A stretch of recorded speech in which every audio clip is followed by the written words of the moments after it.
ഈ പ്രായത്തിലും എന്ന ഒരു ഇതാ ഇന്നേ. തിയേറ്ററിൽ ടെർബോ കണ്ടുകൊണ്ടിരിക്കെ ആർക്കും മനസ്സിൽ തോന്നാവുന്നത് ഇതാണ്. ആക്ഷനിലെ പെർഫെക്ഷനുമായി വീണ്ടും വൈശാഖ് വന്നിരിക്കുന്നു. ആദ്യ പകുതിയിൽ വളരെ പതിയെ തുടങ്ങുന്ന ചിത്രം സെക്കൻഡ് ഹാഫിൽ ടെർബോ എഞ്ചിനുമായി മമ്മൂട്ടിയുടെ ഇടിയുടെ പൊടിപൂരം ഒരുക്കുന്നു. ആക്ഷൻ സിനിമകളെ സ്നേഹിക്കുന്ന മമ്മൂട്ടി ആരാധകർക്കുള്ള വിരുന്നാണ് ഈ ചിത്രം. വളരെ ശ്രദ്ധിച്ചു മാത്രം സിനിമ തിരഞ്ഞെടുക്കുന്ന മമ്മൂട്ടി ഇത്തവണ തന്റെ ആരാധകർക്കു വേണ്ടി ചെയ്ത മാസ് എന്റർടൈനറാണ് ടെർബോ. ഉദകൃഷ്ണയ്ക്കു പകരം മിഥുൻ മാനുവൽ തോമസിനെ കൂടെക്കൂട്ടിയ വൈശാഖ് ഇത്തവണ സ്ഥിരം തമാശ ലൈൻ ഒന്നു മാറ്റിപ്പിടിച്ചിട്ടുണ്ട്. മിഥുന്റെ പതിവ് ഇൻവെസ്റ്റിഗേഷൻ ഡാർക്ക് മോഡ് രീതിയല്ല ടെർബോയുടേത്. ഒരു പക്ഷേ ആക്ഷനാണ് കഥയേക്കാൾ മുന്നിട്ട് നിൽക്കുന്നത്.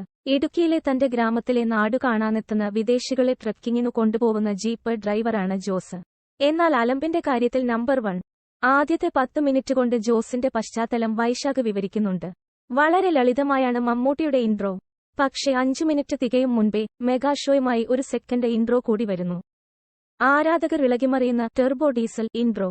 അതോടുകൂടി പടത്തിന്റെ ഗ്രാഫ് എതിലെയാണ് പോവുന്നതെന്ന് ഏകദേശം വ്യക്തമാവുന്നുണ്ട്. തന്നെ ജോസേട്ടനെന്നു വിളിച്ചു കൂടെ നടക്കുന്ന സ്വന്തം അനിയനെ അപ്പോലെ സ്നേഹിക്കുന്നൊരാളുടെ ജീവിതം എങ്ങനെയാണ് ജോസിന്റെ ജീവിതത്തെ മാറ്റിമറിക്കുന്നതെന്നതാണ് ടെർബോയുടെ കഥ. തരക്കേടില്ലാത്ത ആദ്യ പകുതി അവസാനിക്കുന്നത് ട്വിസ്റ്റോടു കൂടിയാണ്. പിന്നീടങ്ങോട്ട് രണ്ടാം പകുതി കറതീർന്ന ത്രില്ലർ മോഡിലേക്ക് മാറുന്നു. മമ്മൂട്ടിയുടെ ആക്ഷൻ സീക്വൻസുകളിലെ പെർഫെക്ഷനാണ് രണ്ടാം പകുതിയിൽ പ്രേക്ഷകരെ പിടിച്ചിരുത്തുന്നത്. വൈശാഖിന്റെ പോക്കിരി രാജയും പുലിമുരുകനും ഒക്കെ കണ്ട കാണികൾക്ക് ടെർബോയുടെ കഥയെങ്ങോട്ടാണു പോവുന്നതെന്ന് മനസ്സിലാകും. പക്ഷേ അതൊന്നും ചിന്തിക്കാനുള്ള ഗ്യാപ്പ് ഒരിടത്തും വൈശാഖ് കൊടുക്കുന്നില്ല. തീർക്കാൻ പറ്റാത്തതെന്നും ടെർബോ ജോസ് തുടങ്ങി വച്ചിട്ടില്ലെന്ന് നായിക തന്നെ വിശേഷിപ്പിക്കുന്നുണ്ട്. പ്രേക്ഷകരെ പൂർണ്ണമായും തൃപ്തിപ്പെടുത്തുന്ന ആക്ഷൻ പാക്കേജ് ഒരുക്കാൻ വൈശാഖിന് കഴിയുന്നുണ്ട്.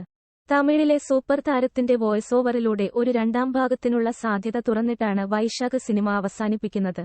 രാജുബി ഷെട്ടിയുടെ വരവാണ് ടെർബോയുടെ നട്ടെല്ല്.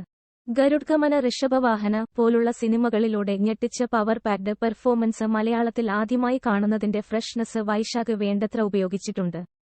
തെലുങ്കിൽ നിന്നുള്ള സുനിലിന്റെ വരവും മോശമാക്കിയില്ല. കോമഡി ടച്ചുള്ള വില്ലൻ വേഷവുമായി അദ്ദേഹവും തകർക്കുന്നുണ്ട്. എന്നാൽ ബിന്ദു പണിക്കരാണ് മറ്റെല്ലാവരേക്കാളും കയ്യടിയർഹിക്കുന്ന അഭിനേതാവ്.